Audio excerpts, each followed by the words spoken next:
الحمد لله رب العالمين والصلاة والسلام على سيد الأنبياء والمرسلين أما بعد فأعوذ بالله من الشيطان الرجيم بسم الله الرحمن الرحيم وَلَقَدْ نَصَرَكُمُ اللَّهُ بِبَدْرٍ وَأَنْتُمْ أَذِلَّةٌ آمنت بالله صدق الله العظيم وبلغنا رسوله النبي الكريم الأمين ونحن على ذلك لمن الشاهدين والشاكرين والحمد لله رب العالمين وأبيض يستسقى الغمام بوجهه سمال اليتامى عصمة للأرامل اللهم رب اشرح لي صدري ويسر لي أمري واحلل عقدة من لساني يفقه قولي یا رب بالمصطفیٰ بلغ مقاصدنا واغفر لنا ما مضى یا واسع الکرم۔ حمد و صلات کے بعد معزز و محترم سامعین کرام و ناظرین کرام، آج کا یہ سلسلہ 289 بزم عثمان غنی کے تحت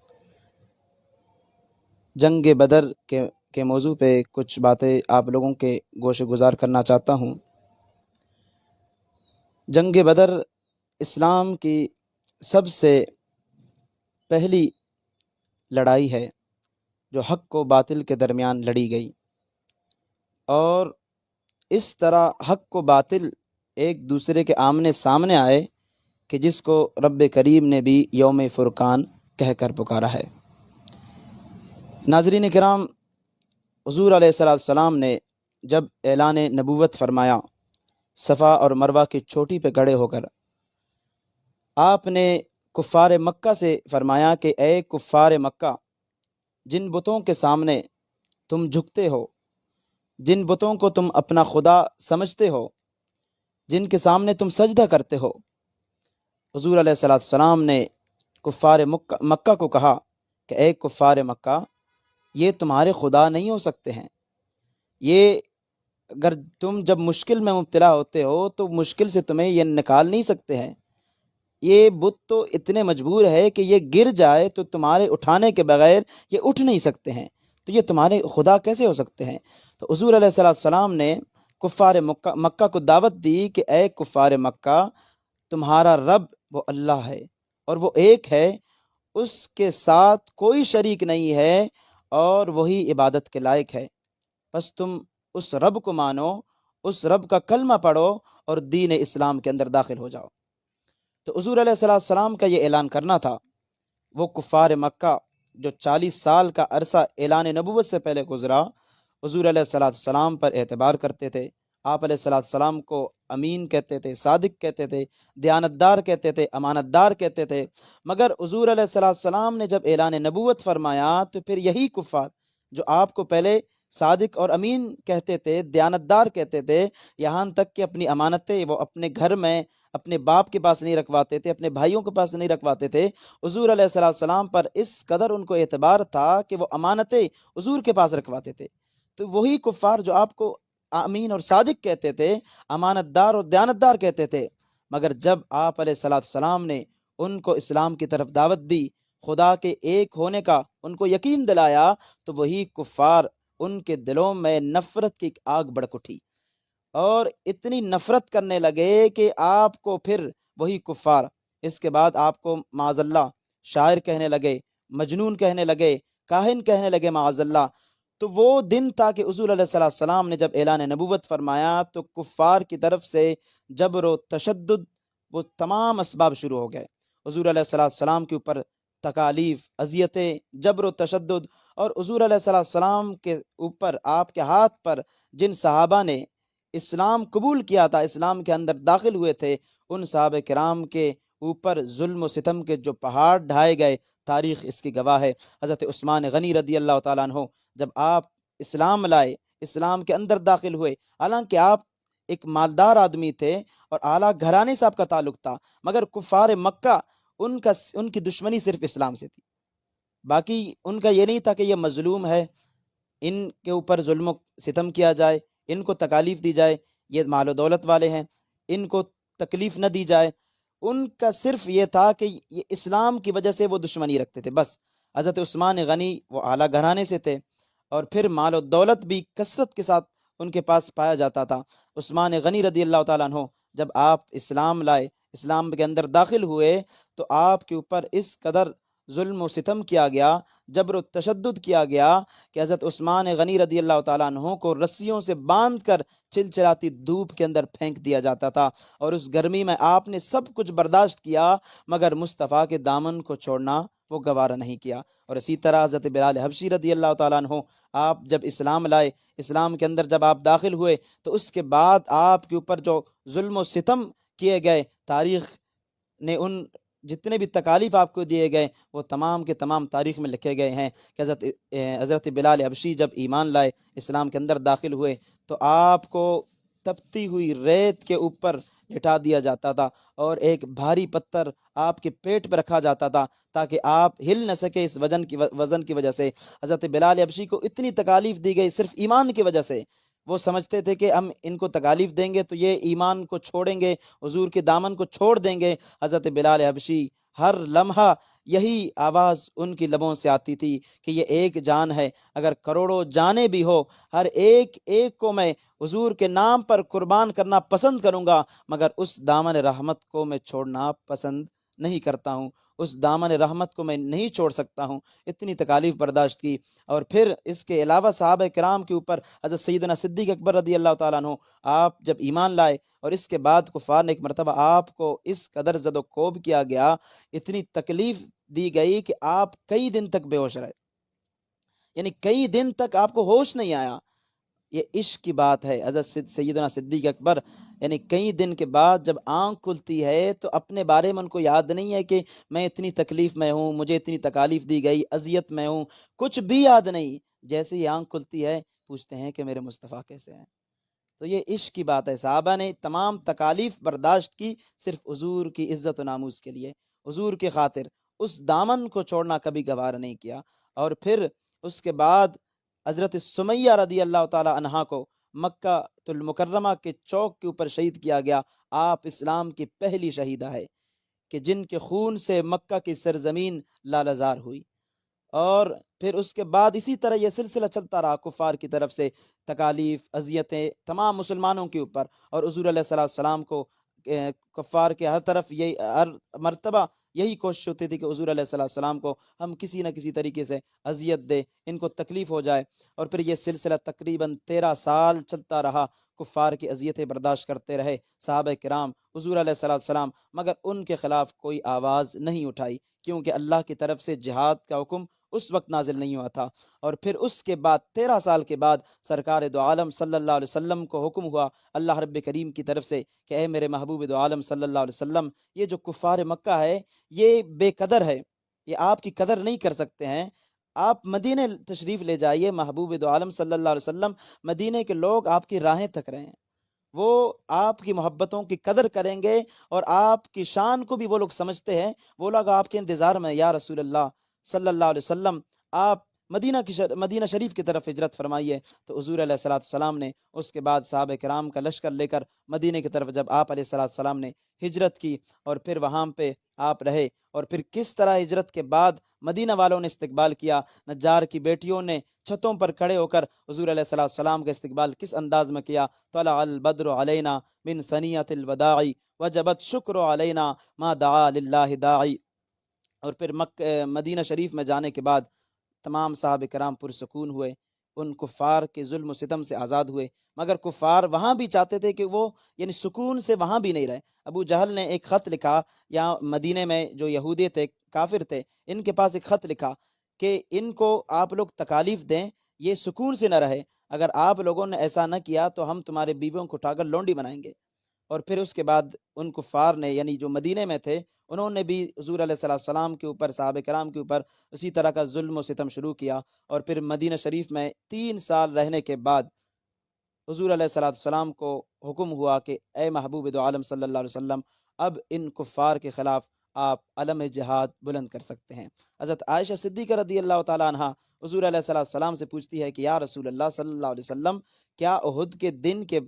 بعد کوئی اور دن بھی اتنی سخت آئی ہے؟ حضور علیہ السلام نے فرمایا کہ جی ہاں عائشہ، جس وقت طائف کی وادی میں لوگوں نے مجھے پتھر مارے، حضور علیہ السلام ان کو اسلام کی طرف بلانے کے لیے، تبلیغ کے لیے گئے تھے، مگر ان ظالم لوگوں نے میرے محبوب دو عالم صلی اللہ علیہ وسلم کے اوپر پتھر برسائے، اور اس قدر پتھر برسائے اس نازک جسم مبارک کے اوپر کہ آپ علیہ السلام کے نالین مبارک وہ خون سے بھر گئے۔ مگر عالم یہ ہے، صحابہ کرام حضور کے ساتھ ہے، صحابہ کرام کہتے ہیں یا رسول اللہ اتنی تکلیف آپ کو دی گئی کہ اب نالین مبارک وہ خون سے بھر گئے ہیں، یا رسول اللہ اب ان کے خلاف بد دعا کیجئے، ان کے اوپر اللہ کا عذاب آ جائے، ان میں سے ہر ایک ایک کے اوپر اللہ کا قہر اور عذاب نازل ہو جائے۔ تو حضور نے کیا فرمایا صحابہ کرام سے کہ اے میرے صحابہ، میں رحمت بن کر آیا ہوں، زحمت بن کر نہیں آیا ہوں۔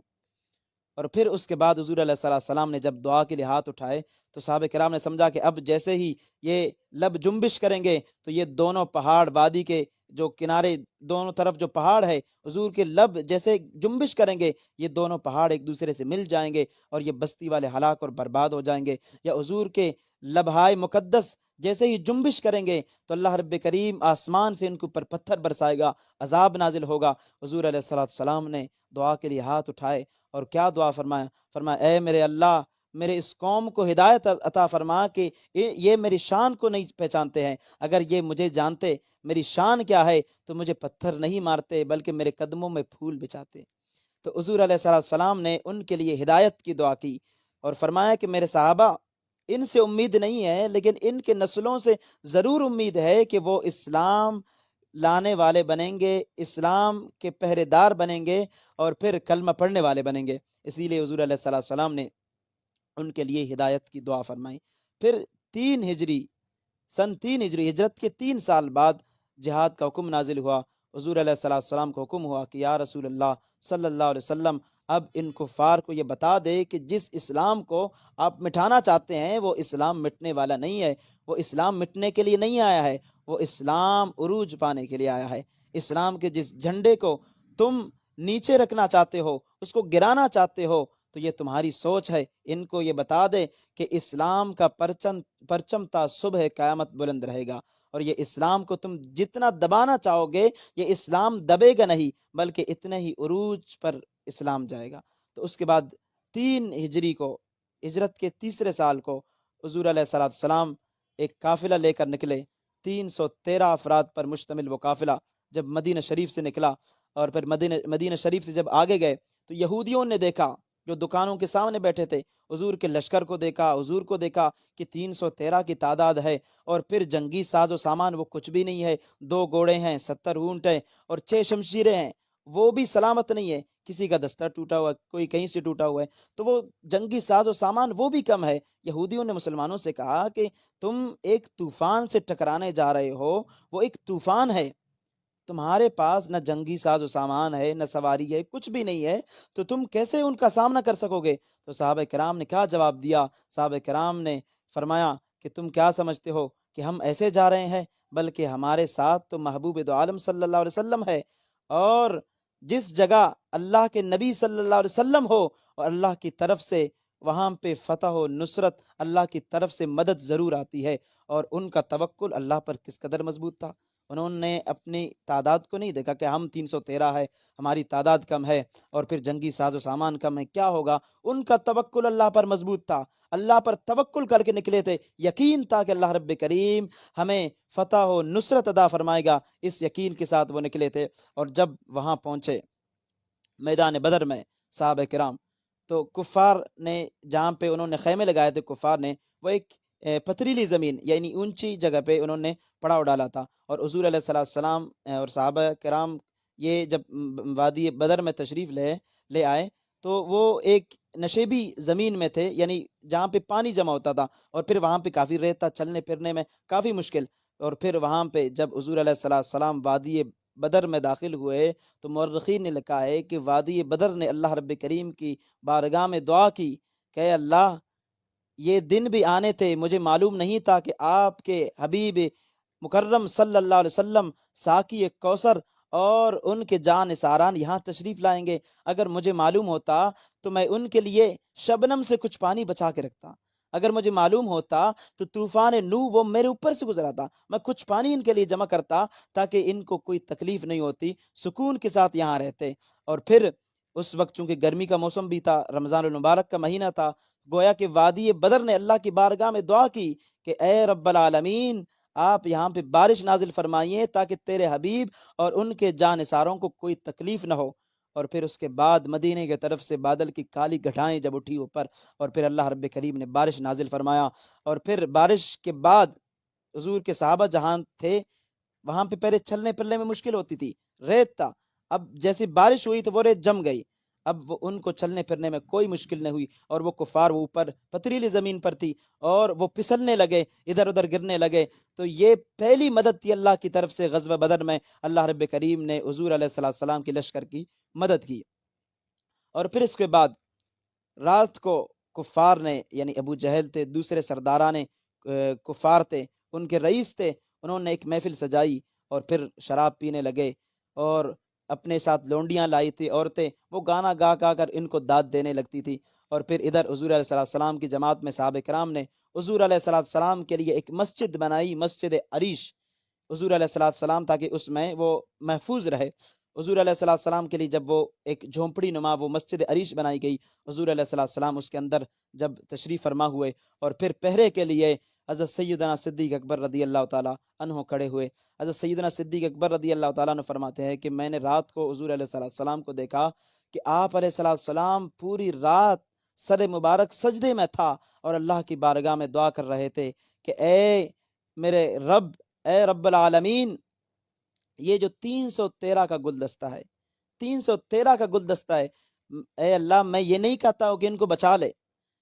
مگر میں یہ ضرور کہتا ہوں کہ یہ 313 کا جو گلدستہ ہے یہی تیرے نام لینے والے ہے اس وقت روئے زمین پر۔ تو حضور علیہ السلام،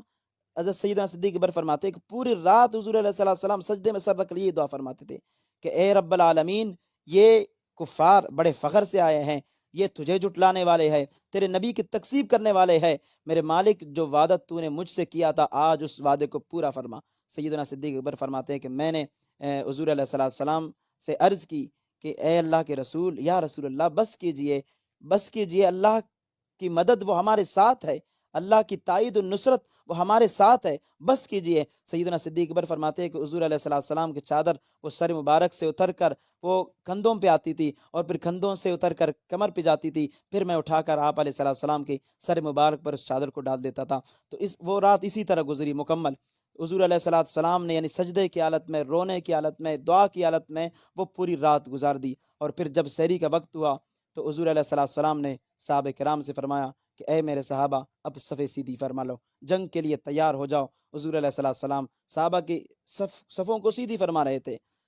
تو حضور کے ایک صحابی ہے، یہاں پہ عقیدے کی بات سنیے گا ضرور، تاکہ آپ کا جو عقیدہ ہے، آپ کے دل کے اندر ایک ٹھنڈک محسوس ہو جائے گی کہ ہم اس عقیدے پہ الحمدللہ جس عقیدے پہ حضور علیہ السلام کے صحابہ کرام تھے۔ حضور کے ایک صحابی تھے، وہ حضور علیہ السلام جب صف بندی فرما رہے تھے، ایک صف میں یعنی صف سیدھی فرما رہے تھے، تو اس وقت حضور کے ایک صحابی حضرت سواد رضی اللہ تعالیٰ عنہ وہ صف سے کچھ آگے بڑھے ہوئے تھے۔ تو حضور علیہ السلام نے چھڑی سے ان کو ٹھوکر مار کر پیچھے کیا اور فرمایا کہ اے سواد، صف کو درست فرما لے، صف کو درست کر لے۔ تو حضرت سواد کہنے لگے یا رسول اللہ، آپ نے جو چھڑی مجھے ماری ہے، مجھے تکلیف ہوئی ہے، میں آپ سے بدلہ لینا چاہتا ہوں۔ اب صحابہ کرام دیکھ رہے ہیں کہ حضرت سواد کیا کر رہے ہیں، یہ جنگ کا میدان ہے اور سامنے کفار کا لشکر ہے، اس وقت حضور سے بدلہ لینا چاہتے ہیں۔ حضور علیہ السلام نے فرمایا کہ اے سواد، بدلہ لینا چاہتے ہو؟ کہنے لگے جی ہاں یا رسول اللہ، میں بدلہ لینا چاہتا ہوں۔ تو حضور نے فرمایا کہ آؤ بدلہ لے لو۔ تو حضرت سواد کہنے لگے کہ یا رسول اللہ، جب آپ نے مجھے مارا تھا تو میرے بطن مبارک پر، میرے پیٹ پر وہ اس وقت کپڑا موجود نہیں تھا، جسم ننگا تھا، تو میں بھی اسی طرح بدلہ لینا چاہتا ہوں۔ حضور علیہ السلام نے اپنے بطن مبارک سے کپڑا اٹھایا، فرمایا آئیے بدلہ لے لیجئے۔ حضرت سواد نے جب حضور علیہ السلام کے چمکتے ہوئے بطن کو دیکھا تو دوڑ کر فقبل بطنہ، حضور علیہ السلام کے بطن مبارک کو چومنے لگے، اور پھر اس کے بعد کہنے لگے کہ یا رسول اللہ، حالت آپ کے سامنے ہے، جنگ کی تیاریاں ہیں، کفار کے لشکر سامنے ہیں، کیا پتہ شہید ہو جاؤں، یہی خواہش تھی یا رسول اللہ۔ آخری وقت میں آپ علیہ السلام، یا رسول اللہ، آخری خواہش یہی تھی کہ جب آخری وقت ہو تو میرا جسم آپ کے جسم کے ساتھ مس ہو جائے، یہی خواہش تھی۔ اور پھر حضور علیہ السلام نے جب صفوں کو سیدھے فرمائے اور پھر صفوں کو سیدھے کرنے کے بعد آپ دوبارہ مسجد عریش کے اندر تشریف لے گئے، اور پھر آپ نے سجدے میں سر رکھا اور پھر اللہ کی بارگاہ میں دعا کی، اور ایسے ناز سے دعا کی کہ آج تک اس طرح ناز سے اللہ کی بارگاہ میں نہ کسی نے دعا کی ہے اور نہ کوئی کر سکے گا۔ حضور علیہ السلام نے سر سجدے میں رکھا ہے، ان مبارک آنکھوں سے آنسوں کی لڑیاں وہ موتیوں کی طرح رخساروں پر بہہ رہے ہیں، اور حضور علیہ السلام زار و قطار رو رہے ہیں اور اللہ کی بارگاہ میں دعا کر رہے ہیں کہ اے رب العالمین، یہ 313 کا جو گلدستہ لے کر آیا ہوں، میں یہ نہیں کہنا چاہتا ہوں کہ میرے رب ان کو بچا لے، اگر یہ ختم ہو گئے تو اے میرے مالک پھر اس روئے زمین پر تیرا نام لینے والا کوئی نہیں ہوگا، تجھے پوجنے والا کوئی نہیں ہوگا، تیرا کلمہ پڑھنے والا کوئی نہیں ہوگا، تجھے سجدہ کرنے والا کوئی نہیں ہوگا۔ تو اللہ رب کریم نے پھر حضرت صدیق اکبر فرماتے ہیں کہ میں حضور کے پاس کھڑا تھا جب حضور علیہ السلام یہ دعا فرما رہے تھے، تو میں نے حضور علیہ السلام سے عرض کیا رسول اللہ بس کیجئے، آپ بہت رو رہے ہیں، انشاءاللہ اللہ رب کریم ضرور ہماری مدد فرمائے گا۔ تو پھر سیدنا صدیق اکبر کہتے ہیں کہ حضور علیہ السلام نے اچانک سجدے میں تھے، سر اٹھا کر آپ نے حضور علیہ السلام نے سیدنا صدیق اکبر سے فرمایا کہ اے صدیق اکبر خوشخبری ہو، اللہ رب کریم نے ہماری دعاؤں کو قبول فرمایا ہے اور مدد کے لیے جبرائیل امین اور ان کے ساتھ ملائکہ، دوسرے ملائکہ فرشتوں کو ہماری مدد کے لیے بھیج دیا ہے۔ تو کتنی بڑی بات تھی، صحابہ کرام کا توکل اللہ پر مضبوط تھا، حضور علیہ السلام پر ان کا توکل مضبوط تھا، اس لیے اللہ رب کریم نے ان صحابہ کرام کی مدد کے لیے فرشتوں کو نازل فرمایا، فرشتوں کو بھیجا۔ اور پھر اس کے بعد حضور علیہ السلام جب سیدنا صدیق اکبر کو خوشخبری دینے لگے، حضور علیہ السلام جب مسجد عریش سے باہر نکلے اور صحابہ کرام کو 3 نوجوانوں کو بھیجا کفار کے لشکر کے پاس، 3 نوجوان گئے، کفار نے جب ان کے نام پوچھے کہ کون ہے تو انہوں نے کہا کہ ہم انصار سے آئے ہیں، تو وہ کفار تھے، وہ کہنے لگے کہ آپ تو ہمارے جوڑ کے نہیں ہیں، ہمارے جوڑ کے کوئی اشخاص بھیجیں جو ہمارے مد مقابل کھڑے ہو سکے۔ تو وہ 3 آئے، تو حضور علیہ السلام نے 3 اور کو بھیجا، فرمایا کہ کم یا حمزہ، کم یا علی، کم یا عبیدہ، اے عبیدہ کھڑے ہو جاؤ، اے علی کھڑے ہو جاؤ، اے حمزہ کھڑے ہو جاؤ۔ اور یہ تینوں کھڑے ہو گئے اور کفار کے سامنے گئے، اور پھر کفار نے جب ان کے نام پوچھے تو کہا کہ میں علی ہوں، ایک نے کہا کہ میں حمزہ ہوں، ایک نے کہا کہ میں عبیدہ ہوں۔ تو کفار نے کہا کہ اب ہمارے جوڑ کے بندے آ گئے ہیں۔ پھر جب لڑائی شروع ہو گئی تو حضرت عبیدہ رضی اللہ تعالی عنہ پر جب حملہ ہوا تو آپ زخمی ہو کر گر گئے۔ اب عقیدت دیکھیے صحابہ کرام کا عقیدہ کیا تھا، حضور سے کس طرح محبت فرماتے تھے صحابہ کرام۔ اب حضرت ابو عبیدہ زخمی ہے، گرے ہیں، اب کوئی چیز ڈھونڈ رہے ہیں، ادھر ادھر کوئی تلاش کر رہے، تو صحابہ نے دیکھا کہ حضور علیہ السلام سامنے کھڑے ہیں، تو حضرت عبیدہ وہ پاؤں کو زمین سے گھسیٹ گھسیٹ کر وہ حضور علیہ السلام کے پاس گئے اور حضور کے قدموں میں اپنا سر مبارک رکھا اور کہنے لگے کہ یا رسول اللہ کیا میں بھی شہید ہوں؟ تو حضور علیہ السلام نے فرمایا کہ اللہ کی عزت کی قسم اے ابو عبیدہ بالکل آپ شہید ہو۔ تو پھر حضرت ابو عبیدہ نے سر حضور کے قدموں میں ہے اور روح جسم سے نکل جاتی ہے۔ تو صحابہ کرام کی یہی خواہش ہوتی تھی کہ جب موت آئے، جب روح جسم سے نکلے، سر حضور کے قدموں میں ہو، تو اس وقت اس موت سے بڑھ کر بڑی خوش نصیبی اور کیا ہو سکتی ہے کہ حضور کے قدموں میں سر ہو اور اس وقت موت آئے۔ تو حضرت ابو عبیدہ رضی اللہ تعالیٰ عنہ وہاں آپ شہید ہو گئے۔ اور پھر اس کے بعد کفار نے ایک دم حملہ کیا صحابہ کرام کے لشکر کی طرف، یک بار وہ تمام کے تمام، یعنی صحابہ کرام 313 تھے اور کفار کا لشکر وہ ہزار کی تعداد، مورخین نے لکھا ہے، مختلف اقوال ہے کہ صحابہ کرام جو تھے وہ 313 تھے اور سامنے جو کفار کا لشکر تھا وہ 1000 پر مشتمل تھا۔ تو ان 1000 نے یک بار حملہ کرنے کی کوشش کی حضور علیہ السلام کے صحابہ کے اوپر۔ تو صحابہ کرام فرماتے ہیں کہ پھر حضور علیہ السلام بھی آگے میدان میں نکلے۔ صحابہ فرماتے ہیں کہ ہم نے جب دیکھا غور سے تو ہم سب سے آگے جو ہستی کفار سے برسر پیکار تھی وہ حضور علیہ السلام کی ذات گرامی تھی۔ اور پھر اس جنگ کے اندر حضرت ابو عبیدہ فرماتے ہیں کہ 2 چھوٹے بچے تھے، وہ آئے میرے پاس، کہنے لگے چچا جان یہ ابو جہل کون ہے؟ ہم نے سنا ہے کہ یہ ہمارے نبی کی شان میں گستاخی کرتا ہے، ہمارے نبی کو برا بلا کہتا ہے، تو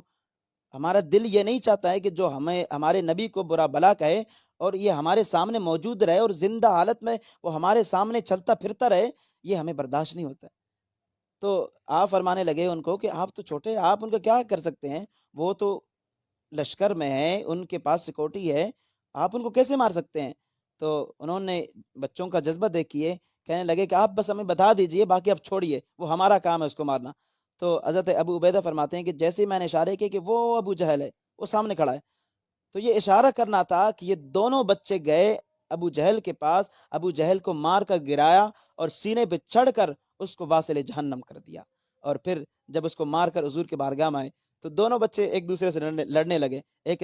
نے کہا کہ میں نے مارا ہے، ایک نے کہا کہ میں نے مارا ہے۔ تو حضور نے ان سے پوچھا کہ کیا آپ لوگوں کے تلوار پہ ابھی بھی خون موجود ہے؟ تو دونوں نے کہا کہ یا رسول اللہ دھویا نہیں، بھی تو خون موجود ہے۔ حضور نے جب دیکھا تو حضور کہنے لگے کہ اللہ کی عزت کی قسم، تم دونوں نے مل کر اس بدبخت کو واصل جہنم کیا ہے۔ تو اس بدر کے میدان میں صحابہ کرام نے اللہ پر توکل کر کے اور حضور علیہ السلام کی ذات اقدس پر توکل کر کے جو استقامت کے ساتھ ڈٹے رہے اور اپنے آپ کو دیکھ کر، اپنے جنگی ساز و سامان کو دیکھ کر ان کے دل برداشتہ نہیں ہوئے، بلکہ وہ صرف حضور کے چہروں کو دیکھ کر ان کا توکل اور بڑھ جاتا تھا۔ اور پھر اللہ کی طرف سے جب پہلی مدد آئی کہ اللہ رب کریم نے بارش نازل فرمائی اور جو گرمی تھی وہ ختم ہوئی، تو صحابہ کرام کو یقین تھا کہ اللہ کی طرف سے مدد ضرور آئے گا۔ تو اس وقت اللہ رب کریم نے تمام صحابہ کرام کو، حضور کے لشکر کو فتح و نصرت عطا فرمائی، اور کفار سامنے 1000 کا لشکر تھا، 70 ان میں سے مارے گئے اور 70 کو قیدی بنا لیا گیا اور باقی کفار بھاگ گئے۔ صحابہ کرام میں سے 14 صحابہ کرام شہید ہو گئے۔ اور پھر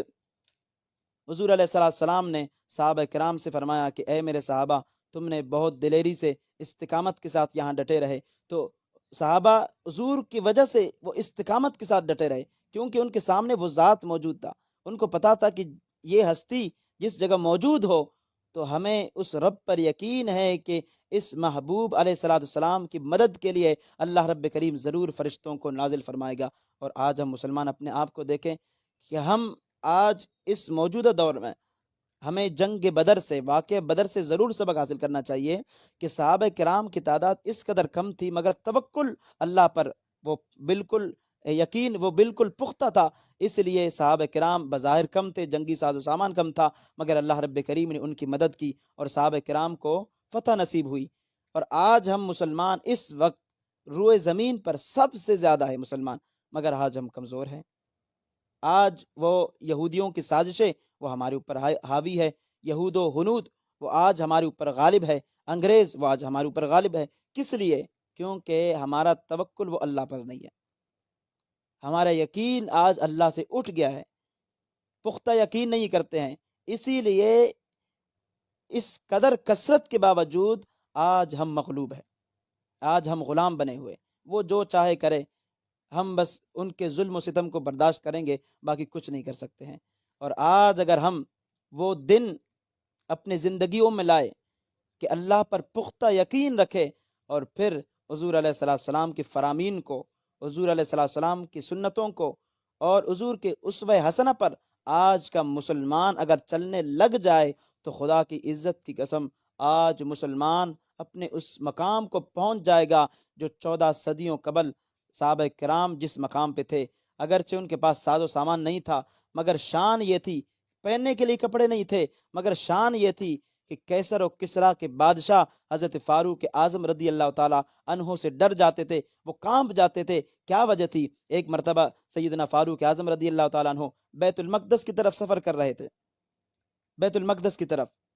اور پھر جب بیت المقدس کے قریب پہنچے ایک نالا آیا، آپ نے موزے اتار دیے، اب موزے بھی پٹے ہوئے ہیں، کپڑے بھی پٹے ہوئے ہیں۔ اب صحابہ کرام دو صحابی آپ کے پاس ساتھ تھے، وہ کہنے لگے اے امیر المؤمنین، یہ لوگ دیکھ کر کیا کہیں گے کہ 3 بر اعظموں پہ حکومت کرنے والا یہ بادشاہ امیر المؤمنین یہ آج آ رہے ہیں ہمارے پاس، یہ اسی انتظار میں ہیں، مگر آپ کے کپڑے بھی پٹے ہوئے ہیں اور وہ موزے اگر پاؤں میں ہوتے تو چھپ جاتے، مگر آپ نے وہ موزے بھی اتار کے کندھے میں لٹکا دیے۔ تو فاروق اعظم رضی اللہ تعالیٰ عنہ نے ایک تاریخی جملہ ارشاد فرمایا، آپ نے ایک مٹھی اٹھا کر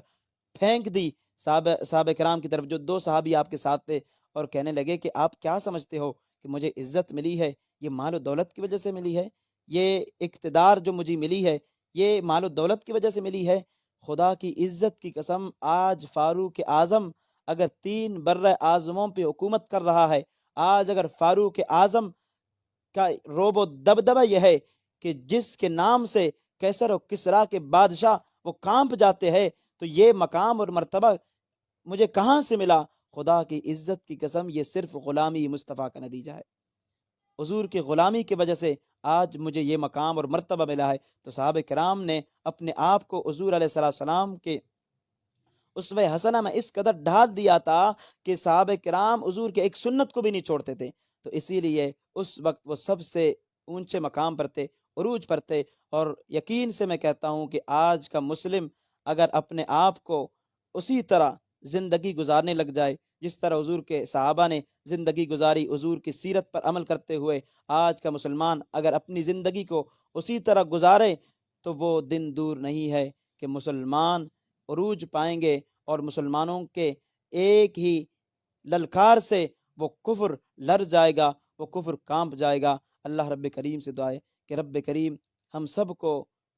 شہدائے بدر کا جو واقعہ ہے ان سب سے ہم سب کو سبق حاصل کرنا چاہیے، اور حضور علیہ السلام کی سنتوں پر اللہ رب کریم ہم سب کو عمل کرنے کی توفیق عطا فرمائے. وما علی الا البلاغ المبین.